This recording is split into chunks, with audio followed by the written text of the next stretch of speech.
Well, good morning, everybody. Just arrived last night back from NATO, 2 days apart from my battle buddy, so it's good to see him this morning. Good to see you, Mr. Chairman. You too, sir.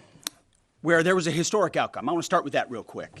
I think there's so much news, so many things happening that oftentimes big, momentous moments get missed. What President Trump accomplished in NATO yesterday was game-changing and historic. A shift in burden sharing to European responsibility in NATO that most would have said was impossible at the beginning of his term. But he said NATO needs to pay up. They started in the first term, and here in his second term, we've accelerated that. 32 NATO countries committed to spending 5% of their GDP on defense, on actually investing in the NATO alliance. So I hope with all the ink spilled, all of your outlets find the time to properly recognize this historic change in continental security that other presidents tried to do, other presidents talked about. President Trump accomplished it. It's a huge deal. You see, we're here this morning because in hunting for scandals all the time, in trying to find wedges and spin stories, this press corps and the press corps miss historic moments. You miss historic moments like 5% at NATO, which when you hear, I was in the closed door briefing, I wish there could have been cameras in there. When you heard the prime ministers and presidents of other countries, to a man and to a woman, looking at President Trump and saying, this never could have happened, never would have happened. It seemed impossible 5 years ago, 2 years ago, 8 years ago. But here we are because of your leadership. If you ask them the question, I bet they'd say the same thing. But searching for scandals, you miss historic moments, like recruiting at the Pentagon. Historic levels in the Army, the Air Force, and the Navy. Yeah, maybe there'll be a little mention here or there, but because it was under President Trump's leadership, because Americans are responding to him as commander-in-chief, the press corps doesn't want to write about it. Or bring us to the topic of the moment, the highly successful strikes in Iran. Let me read the bottom line here. President Trump directed the most complex and secretive military operation in history, and it was a resounding success, resulting in a ceasefire agreement and the end of the 12-day war. There's been a lot of discussion about what happened and what didn't happen. Step back for a second. Because of decisive military action, President Trump created the conditions to end the war, decimating, choose your word, obliterating, destroying Iran's nuclear capabilities. I want to read some of the assessments that have been provided because whether it's fake news, CNN, MSNBC, or the New York Times, there's been fawning coverage of a preliminary assessment. I've had a chance to read it. Every outlet has breathlessly reported on a preliminary assessment from DIA. I'm looking at it right now. Again, it was preliminary, a day and a half after the actual strike, when it admits itself in writing that it requires weeks to accumulate the necessary data to make such an assessment. It's preliminary. It points out that it's not been coordinated with the intelligence community at all. There's low confidence in this particular report. It says in the report there are gaps in the information. It says in the report multiple linchpin assumptions are what this assessment, a linchpin assumption, you know what that is? That means your entire premise is predicated on a linchpin. If you're wrong, everything else is wrong. And yet, still, this report acknowledges it's likely severe damage. Again, this is preliminary, but leaked because someone had an agenda to try to muddy the waters and make it look like this historic strike wasn't successful. I'm going to get to the chairman in a moment because he's going to lay out the particulars for you based on his professional military experience. But here's what other folks are saying. The DIA that put that report out says that this is a preliminary low-confidence report and will continue to be refined as additional intelligence becomes available. How about the Israeli Atomic Energy Commission? The devastating U.S. strikes on Fordow destroyed the site's critical infrastructure and rendered the enrichment facility inoperable. Have any of these quotes made their way into the New York Times or the Washington Post, MSNBC, CNN? Any of these quotes? How about this one? This is a new one from the UN, the United Nations. No friend of the United States, or certainly Israel often. Here's the head of the UN Atomic Energy Agency this morning, Rafael Grossi, U.S. and Israeli strikes caused enormous damage to Iran's nuclear sites. Don't take my word for it. How about the IDF's chief of staff? I can say here that the assessment is that we significantly damaged the nuclear program, setting it back by years. I repeat, years. The Iranian foreign minister, the spokesman, our nuclear installations have been badly damaged, that's for sure. I'm sure that's an understatement. John Radcliffe, the director of the CIA, putting out a statement just last night. CIA can confirm that a body of credible intelligence indicates Iran's nuclear program has been severely damaged by recent targeted strikes. This includes new intelligence from a historically reliable, very different than preliminary assessment with low confidence. He's saying historically reliable and accurate source and method that several key Iranian nuclear facilities were destroyed and would have to be rebuilt over the course of years. CIA continues to collect additional reliably sourced information to keep appropriate decision makers fully informed. How about DNI Tulsi Gabbard yesterday? She writes, and I quote, "New intelligence confirms what POTUS has stated numerous times.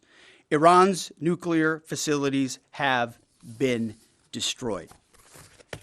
Institute for Science and International Security President David Albright, overall, Israel and U.S. attacks have effectively destroyed Iran's centrifuge enrichment program. Time and time again, I can go down the list, those that understand, those that see, those that do proper assessments recognize that what the United States military did was historic. And again, before I pass it to the chairman, because you, and I mean specifically you, the press, specifically you, the press corps, because you cheer against Trump so hard, it's like in your DNA and in your blood to cheer against Trump. Because you want him not to be successful so bad, you have to cheer against the efficacy of these strikes. You have to hope maybe they weren't effective. Maybe the way the Trump administration has represented them isn't true. So let's take half-truths, spun information, leaked information, and then spin it. Spin it in every way we can to try to cause doubt and manipulate the public mind over whether or not our brave pilots were successful. How many stories have been written about how hard it is to, fly a plane for 36 hours? Has MSNBC done that story? Has Fox? Have we done the story how hard that is? Have we done it 2 or 3 times so that American people understand? How about how difficult it is to shoot a drone from an F-15 or 16 or F-22 or F-35? Or what it's like to man a Patriot battery? Or how hard it is to refuel midair, giving the American people an understanding of how complex and sophisticated this mission really was. There are so many aspects of what our brave men and women did that, because of the hatred of this press corps, are undermined because people are trying to leak and spin that it wasn't successful. It's irresponsible. And folks in this room are privy to that information because of the proximity here in the Pentagon. It's an important responsibility. And time again, classified information is leaked or peddled for political purposes to try to make the president look bad. And what's really happening is you're undermining the success of incredible B-2 pilots and incredible F-35 pilots and incredible refuelers and incredible air defenders who accomplished their mission, set back a nuclear program in ways that other presidents would have dreamed. How about we celebrate that? How about we talk about how special America is, that only we have these capabilities? I think it's too much to ask, unfortunately, for the fake news. So we're used to that. But we also have an opportunity to stand at the podium and read the truth of what's really happening. And the reality is you want to call it destroyed, you want to call it defeated, you want to call it obliterated, choose your word. This was an historically successful attack, and we should celebrate it as Americans. And it gives us a chance to have peace, chance to have a deal, and an opportunity to prevent a nuclear Iran, which is something President Trump talked about for 20 years, and no other presidents had the courage to actually do. So with that, I want to hand it over to the chairman of the Joint Chiefs. They've done technical analysis on this, not just on the strike, but also on our Patriot defenders, on Al Udeid. And Mr. Chairman, I'll hand it over to you. Good morning. Thank you, Mr. Secretary, and good morning, and all of you. Thank you for being here.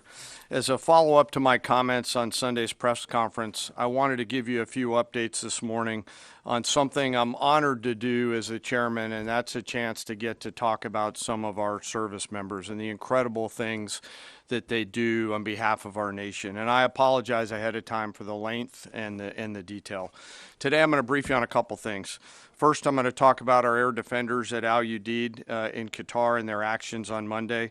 Then I'm going to walk you through a little bit about the academics that went into the attack against Fordo, the massive ordnance penetrator weapon, and we're going to show a video that highlights the effects that weapon has. Of course, nobody was down inside the target, so we don't have video from the target.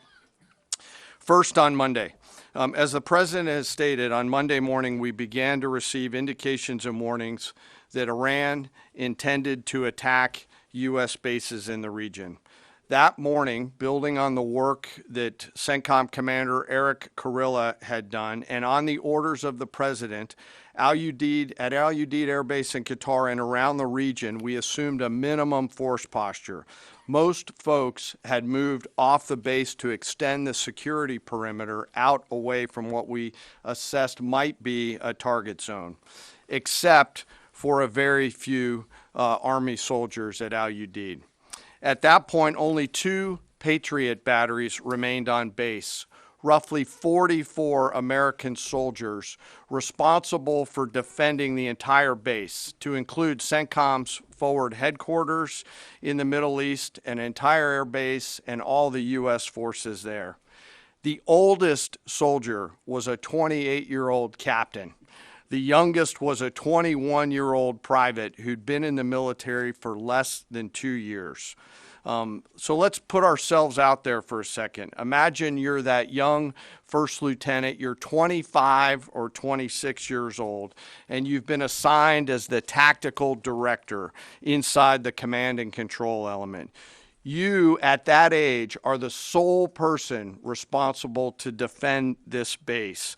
Listening next to you is your early warning operator whose job is to notify you of imminent attack. There's 5 people inside a vehicle and 5 people outside of a vehicle around these, a total of, as I said, 44. By the way, you've sat in the Middle East for years, deployed over and over again, extended multiple times, always being prepared, but unsure of when that particular day will come that you must execute your mission and not fail at doing it. In this case, these Patriot crews were deployed from Korea and Japan as part of our U.S. forces there to ensure that we had the most capable missiles in the CENTCOM area of responsibility. As the day continues, you start to hear more and more chatter in the information space about a pending attack. And as the sun starts to set in the west, you get orders from your higher headquarters to make sure that your missile batteries are pointed to the north. There are just a few other teammates. It's hot, you're getting nervous, and you expect an attack. Outside of those Patriot vehicles, your hot crew, which is 1 NCO and 4 additional soldiers, turns a key and relinquishes control of those missiles to that young lieutenant inside the vehicle, and you wait. You know that you're going to have approximately 2 minutes, 120 seconds to either succeed or fail. And then at approximately 12:30 p.m. on Monday, that's 7:30 p.m. in Qatar, as the sun sets in the west, Iran attacks. As the targets were detected, round after round of Patriot missiles are ejected from their canisters by an initial launch charge. Then the main solid rocket motor ignites. You can feel this in your body if you've ever been around a Patriot taking a shot. And round after round goes out and guides against those missiles coming inbound. We believe that this is the largest single Patriot engagement in U.S. military history. And we were joined in this engagement by the Qatari Patriot crews. I'm not going to tell you how many rounds were shot, but it was a bunch because of classified purposes. And we're aware that there's reports of something getting through. What we do know is there was a lot of metal flying around. Between attacking missiles being hit by Patriots, boosters from attacking missiles being hit by Patriots, the Patriots themselves flying around, and the debris from those Patriots hitting the ground, there was a lot of metal flying around. And yet our U.S. air defenders had only seconds to make complex decisions with strategic impact. These awesome humans, along with their Qatari brothers and sisters in arms, stood between a salvo of Iranian missiles and the safety of Al Udeid. They are the unsung heroes of the 21st century United States Army. And I know a lot of you have seen the videos online and the excitement as those Patriots departed their launchers and went up and guided. This really demonstrates the combat capability and capacity of our Army air defenders. Simply stated, they absolutely crushed it. If you'd flip this over, thanks. Let me next move to a walkthrough of the GBU-57 massive ordnance penetrator weapon and share a little bit about the planners who did this and their work on the weapon. First, let me set the stage for you. There's an organization in the U.S. called the Defense Threat Reduction Agency, DTRA. DTRA does a lot of things for our nation, but DTRA is the world's leading expert on deeply buried underground targets. In 2009, a Defense Threat Reduction Agency officer was brought into a vault at an undisclosed location and briefed on something going on in Iran. For security purposes, I'm not going to share his name. He was shown some photos and some highly classified intelligence of what looked like a major construction project in the mountains of Iran. He was tasked to study this facility, work with the intelligence community to understand it, and he was soon joined by an additional teammate. For more than 15 years, this officer and his teammate lived and breathed this single target, Fordow, a critical element of Iran's covert nuclear weapons program.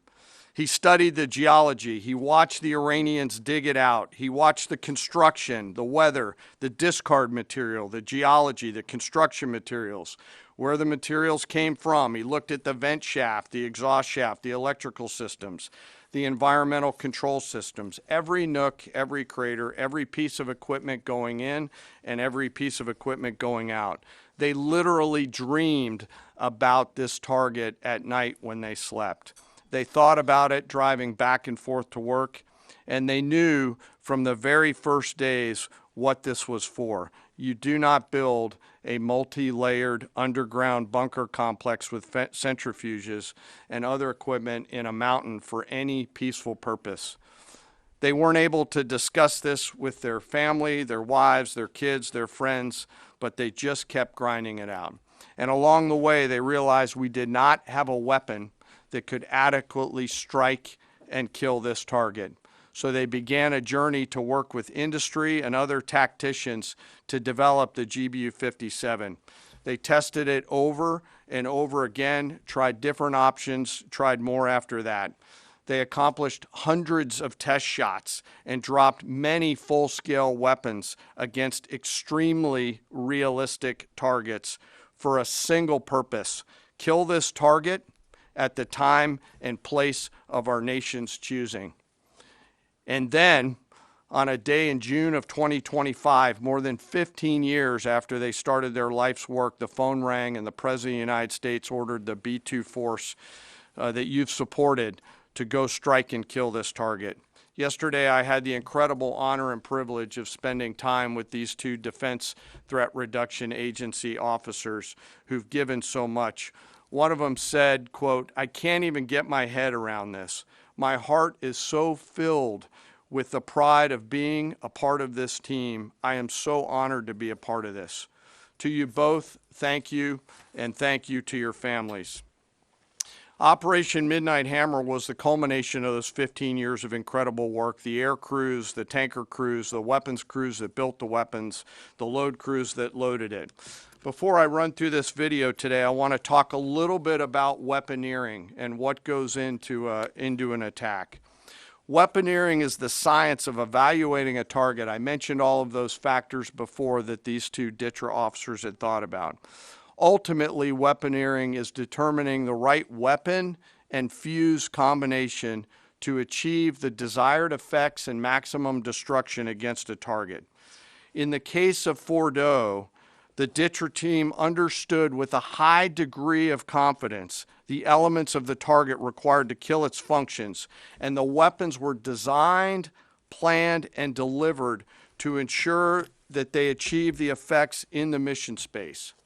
By the way, in the beginning of its development, we had so many PhDs working on the MOP program, doing modeling and simulation, that we were quietly and in a secret way the biggest users of supercomputer hours within the United States of America.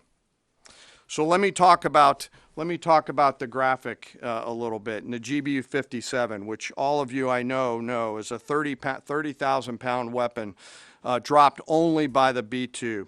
It's comprised of steel, explosive, and a fuse, programmed bespokely each weapon to achieve a particular effect inside the target. Each weapon had a unique desired impact angle, arrival, final heading, and a fuse setting. The fuse is effectively what tells the bomb when to function. A longer delay in a fuse, the deeper the weapon will penetrate and drive into the target. So on Fordo, in June of 2008, you can see these three holes. Depicted here is the main exhaust shaft with two additional ventilation shafts on either side. The United States decided to strike these two ventilation shafts, seen here on the main graphic, as the primary point of entry into the mission space. In the days preceding the attack against Fordo, the Iranians attempted to cover the shafts with concrete to try to prevent an attack. I won't share the specific dimensions of the concrete cap, but you should know that we know what the dimensions of those concrete caps were. The planners had to account for this. They accounted for everything. The cap was forcibly removed by the first weapon, and the main shaft was uncovered. Weapons 2, 3, 4, 5 were tasked to enter the main shaft, move down into the complex at greater than 1,000 feet per second, and explode in the mission space. Weapon number 6 was designed on each side, so there were 6 on each side. Weapons number 6 was designed as a flex weapon to allow us to cover if one of the preceding jets or one of the preceding weapons did not work. The video I'm about to show you is a culmination of over 15 years of development and testing. As I said, hundreds of test shots on various models. This is one weapon. So if you take a view of this as 5 additionals, you'll get a sense of what this looks like. Hopefully you can see it and there's not too much reflection. Tom runs our videos out there. We'll run it at full speed so you can see it and then go back through it. Go ahead, Tom.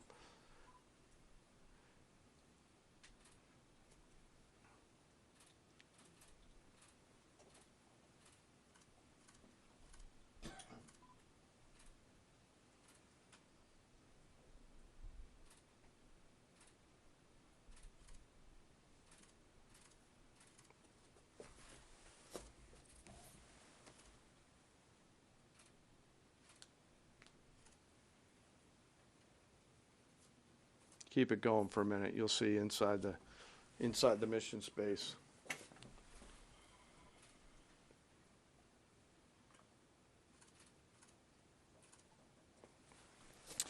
Unlike a normal surface bomb, you won't see an impact crater because they're designed to deeply bury and then function. I know there's been a lot of questions about that. All 6 weapons at each vent at Fordo went exactly where they were intended to go. A bomb has three effects that causes damage: blast, fragmentation, and overpressure. In this case, the primary kill mechanism in the mission space was a mix of overpressure and blast ripping through the open tunnels and destroying critical hardware. The majority of the damage we assessed based on our extensive modeling was a blast layer combined with the impulse extending from the shock. Imagine what this looks like 6 times over. A point that I want to make here: the Joint Force does not do BDA. By design, we don't grade our own homework. The intelligence community does. But here's what we know following the attacks and the strikes on Fordo. First, that the weapons were built, tested, and loaded properly. 2, the weapons were released on speed and on parameters.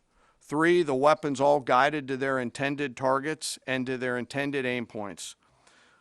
4, the weapons functioned as designed, meaning they exploded. We know this through other means, intelligence means that we have, that were visibly, we were visibly able to see them. And we know that the trailing jets saw the first weapons function, and the pilots stated, quote, "This was the brightest explosion that I've ever seen. It literally looked like daylight." Let me now turn to the bomber crews themselves, give you a few details about them. The crews that attacked Fordo were from the active duty Air Force and the Missouri Air National Guard. The crews ranked from captain to colonel, and most were graduates of the Air Force Weapons School headquartered at Nellis Air Force Base in Nevada. I will state for the record that there is no beach volleyball or football at the Air Force Weapons School. There were male and female aviators on this mission, and a crew member told me when I talked to them on video the other day that this felt like the Super Bowl, the thousands of scientists, airmen, and maintainers all coming together. One last story about people. When the crews went to work on Friday, they kissed their loved ones goodbye, not knowing when or if they'd be home. Late on Saturday night, their families became aware of what was happening. And on Sunday, when those jets returned from Whiteman, their families were there. Flags flying and tears flowing. I have chills literally talking about this. The jets rejoined into a formation of 4 airplanes followed by a formation of 3 and came up overhead Whiteman proudly in the traffic pattern, pitching out to land right over the base and landing to the incredible cheers of their families who sacrifice and serve right alongside their family members. Like I said, there were a lot of flags and a lot of tears. One commander told me this is a moment in the lives of our families that they will never forget. That, my friends, is what America's Joint Force does. We think, we develop, we train, we rehearse, we test, we evaluate every single day. And when the call comes to deliver, we do so. I could not be more proud standing up here today of our Joint Force. I'm filled with gratitude that I get to tell their story. And as we stand here right now, our forces remain on a high state of readiness in the region, prepared to defend themselves. And one last thing, our adversaries around the world should know that there are other DTRA team members out there studying targets for the same amount of time, and will continue to do so. Thank you very much. I apologize for the length. I look forward to your questions. Thank you, Mr. Chairman. I would just thank you, by the way, for that extensive work, the lay down. I mean, even, do you have that laser pointer? Okay. Yes, sir. Thank you, squaring me away as always. I mean, even in just the public reporting, if you see the post-strike shaft of the 3 holes, the vast majority, and fairly so, the vast majority of speculation has been, those are the 3 strike points. When in actuality, what you realize is these are the vents, these are the caps, the first munition took the cap off, and the other 5 went down the center hole, which if you're planning the target, you would want it to be the direct one going to the bottom. These are the types of things that go into the planning for a strike that the Pentagon would not expect the press corps, the American people, to initially understand. So laying this information out is helpful. But it's also why we ask for a beat. for a moment, for a day or two, the opportunity to tell that story, because as the chairman said, these men and women that did this mission, they just want to do their job. They're not expecting their story to be told. They're not expecting the glory. They are grateful for the flags and the hugs of family. That's why they do the job. But they also know they were a part of something historic. We know how historic it was. The chairman does. I know. Our staffs know. And so that's why we are, and the President of the United States knows. And that's why it's almost personal when we see the way in which leaks are used to try to disparage the outcome or muddy the waters about the impact of what happened without being responsible with information and allowing the professionals to assess and provide that information just like the chairman did. So thank you, Mr. Chairman, for that information. And we welcome a few additional questions. Yes, sir. General, on Sunday you said final battle damage will take some time. And you also said, I think BDA is still pending, and it would be way too early for me to comment on what may or may not still be there at the nuclear facility. So that was just over 3 days ago. So what has changed? Would you use the term obliterated as well? Sure, like I said, we don't do BDA. I'll refer that to the intelligence community, and You're talking with them. I mean, what changed in the past 3 days that make you so, you know? sir, I think I think I explained what changed. There was a great deal of irresponsible reporting based on leaks, preliminary information in low confidence. Again, when someone leaks something, they do it with an agenda. And when you leak a portion of an intelligence assessment, but just a little portion that makes it seem like maybe the strike wasn't effective, then you start a news cycle, whether it's the Washington Post or Fox News or CNN or MSNBC, you start a news cycle that starts to call into question the efficacy. No, that's why. So you bring the chairman here, who's not involved in politics. He doesn't do politics. That's my lane to understand and translate and talk about those types of things. So I can use the word obliterated. He could use defeat, destroyed, assess, all of those things. But ultimately, we're here to clarify what these weapons are capable of, which anyone with, two eyes, some ears, and a brain can recognize that kind of firepower with that specificity at that location and others is going to have a devastating effect. So we all recognize there will be days and weeks ahead. That's why yesterday I said, if you want to know what's going on at Fort O, you better go there and get a big shovel, because no one's under there right now. No one's under there able to assess, and everyone's using reflections of what they see. And that's why the Israelis, the Iranians, the IAEA, the UN, to a man and to a woman who recognize the capability of this weapon system, are acknowledging how destructive it's been. So that's what's changed. Just 3 or 4 days later. What changed? See, this is a point. This is how difficult it is to actually manage. You just watched a video of what this weapon is capable of. That's where we find our confidence, is in the skill of men and women and the capability of the systems they employed, and the recognition so far in the reflections that it was a highly successful mission. Sure, I think you could, I'd say go out, the IC should be able to help you answer that question. They look at a variety, as the Secretary has alluded to, we look at a variety of things. I don't do that, they do. All different sources of intel, which I'd refer you to them to get clarity on the end state. So again, I go back to the IC, whether it's Director Radcliffe or ODNI Gabbard. I read the statements at the beginning. They're the ones aggregating the intelligence, and they're saying nuclear facilities were destroyed and would have to be rebuilt over a number of years. Facilities were destroyed. What do we got right here? Sir, you cited a body of credible intelligence to suggest the damage at Fort O and other places. What is that referring to, and when can we see it? I was reading from the CIA director's statement, which came out last night. CIA, again, they do the BDA, they do the assessment. CIA can confirm that a body of credible intelligence indicates, it also goes on to say, new intelligence from historically reliable and accurate sources and methods. Now, you can imagine, the CIA director is going to be very careful about how he articulates things of that sensitivity.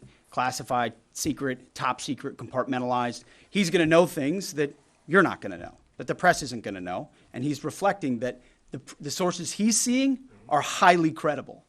They've given credible intelligence. They or those processes have given credible intelligence in the past, and that's what he's basing it on. Don't you think we need to see that? Do you have a top secret clearance, sir? Eventually, Okay. the American public wants Yes, to see sir. it. Yes. Yeah, you. I wanted to ask briefly just No, not you. Checkered shirt. Oh, so Mike Glenn with the Washington Times. Yes, sir. Thanks, sir. Anybody who's ever read a Battalion S2 report after a fight knows that it's usually, the initial report is usually wrong, sometimes grossly so. Has what happened in this incident caused y'all to sort of rethink the intelligence process or the dissemination, or do you think it's just a matter, I mean, if the process itself doesn't require any more adjustment? Well, I can tell you what the chairman told me in the Situation Room and reminded us all, which is alongside what you just said, sir, is that the first reports are almost always wrong. They're almost always incomplete, right? Anything, whether it's a squad level operation or a strategic level operation, the initial reflections you get are coming at you at a high rate of speed from a lot of different sources. So your job is to step back and assess them. And that's why we're urging caution about premising entire stories on biased leaks to biased publications trying to make something look bad. How about we take a beat, recognize first the success of our warriors, hold them up, tell their stories, celebrate that, wave an American flag, be proud of what we accomplished. And in the meantime, I can assure you, the chairman and his staff, the intelligence community, our staff and others are doing all the assessments necessary to make sure that mission was indeed successful. Yes, right there. Sir, thank you, Mr. Secretary. Iran has recognized that their nuclear program was indeed severely damaged, but they also said that the U.S. strikes only strengthened their ability and their determination to complete their nuclear program. How do you respond to that, sir? Is that a provocation from Iran? Well, I would say Iran's going to have to say a lot of things right now in order to bolster their image, especially internally. You know, in the media, there's a lot of things they'll say for domestic consumption. But we're watching very closely what they do. Again, that's the intel community. Our job as the chairman, the chairman laid it out so beautifully. Our job is to be prepared. And how proud are you? How proud am I? I didn't know the full story of those men and women 15 years ago who've been pointing at that target. That makes me proud to be an American. That's an awesome story. I hope we can tell more aspects of that in an unclassified way in the future. That's a great thing to know. Our job is to be prepared when the commander-in-chief calls based on those assessments. So, of course, our IC, the Intelligence Committee, will keep watching what Iran does and pay attention to that. But the president has created the contours, the opportunity for a deal, for peace, in something that the world said was intractable, that wasn't possible. And we got that peace, that ceasefire, that option, because of strength, because of his willingness to use American military might that no one else on the planet can do with the kind of planners and operators that the chairman just laid out. Yes, sir. Right there. Yep. Me, sir? Just a quick question. There's public imagery available saying that highly enriched uranium was moved out of Fordo before the strikes. Is that accurate? Have you seen that? And Mr. Chairman, a question for you. Have you been pressured to change your assessment or give a more rosy intelligence assessment to us by any political factors, whether it's the president or the secretary? And if you were, would you do that? Yeah, well, that one's easy. No. No, I have not, and no, I would not. My job as the chairman is to offer a range of options to the president and the National Command Authority to deliver the risks associated with each of those, and then take the orders of the National Command Authority and go execute them. I've never been pressured by the president or the secretary to do anything other than tell them exactly what I'm thinking, and that's exactly what I've done. And the highly enriched uranium? There's nothing that I've seen that suggests that we didn't hit exactly what we wanted to hit in those locations. That's not the question, though. It's about highly enriched uranium. Do you have certainty that all the highly enriched uranium was inside the Fordo mountain, or some of it, because there were satellite photos that showed more than a dozen trucks there 2 days in advance? Are you certain none of that highly enriched uranium was moved? Of course, we're watching every single aspect, but Jennifer, you've been about the worst, the one who misrepresents the most intentionally. What the president says. I'm familiar. I was about the ventilation shafts on Saturday night, and in fact, I was the first to describe the B-2 bombers, the refueling, the entire mission with great accuracy. So I take issue with that. I appreciate you acknowledging that this was the first the most successful mission based on operational security that this department has done since you've been here, and I appreciate that. So Absolutely. we're looking at all aspects of intelligence and making sure we have a sense of what was where. Why not acknowledge the female pilots that also participated in this mission? The early messages that you sent out only congratulated the boys. So when I say something like our boys and bombers, see, this is the kind of thing the press does, right? Of course, the chairman mentioned a female bomber pilot. That's fantastic. She's fantastic. She's a hero. I want more female bomber pilots. I hope the men and women of our country sign up to do such brave and audacious things. But when you spin it as, because I say our boys and bombers as a common phrase, I'll keep saying things like that, whether they're men or women. I'm very proud of that female pilot, just like I'm very proud of those male pilots. And I don't care if it's a male or a female in that cockpit, and the American people don't care. But it's the obsession with race and gender in this department that's changed priorities. And we don't do that anymore. We don't play your little games. Yes, So you right know there. for certain that the uranium was removed from the facility before the B-2 struck. So I'm not aware of any intelligence that I've reviewed that says things were not where they were supposed to be, moved or otherwise. Yes. Kelly Meyer with News Nation, and just off the top, want to say we're grateful for the service of these pilots and everybody that serves. I wanted to ask you, the CIA statement said, when possible, they will provide updates and information to the public for transparency, and I believe that's what we're looking for here. Do you commit to share the Defense Intelligence Agency report when it is ready, so the American people can understand more about the intelligence assessment? Well, actually, the report that was discussed, this preliminary report, was what's called a restrike report. So it comes to us to give us an assessment whether a target would need to be restruck, right? That's the reason why. So it's based on internal feedback loop that we're supposed to have access to. Unfortunately, someone took advantage of that. But whatever is supposed to be made public will be, but whatever has to stay sensitive Sir, will be can as I well. just jump in? You know, one of the things that I'm trying to do through this journey that we're on together, of course, transparency, but also the requirement to really protect these capabilities. I guess the time's up. So there's a balance in there, right? We do need to preserve options should the nation and the joint force be tasked to go do something again. So I'm confident we'll find the middle ground, but there are some things that if asked, I'd want to not release related to. So we're going to leave it right there. I want to thank the heroism of our men and women in the military. What they accomplished is truly historic, setting back the Iranian nuclear program untold number of years. It was a devastating attack. We appreciate you covering it. Thank you very much, Mr. Chairman. Thank you. Talk a little bit more about your role, sir.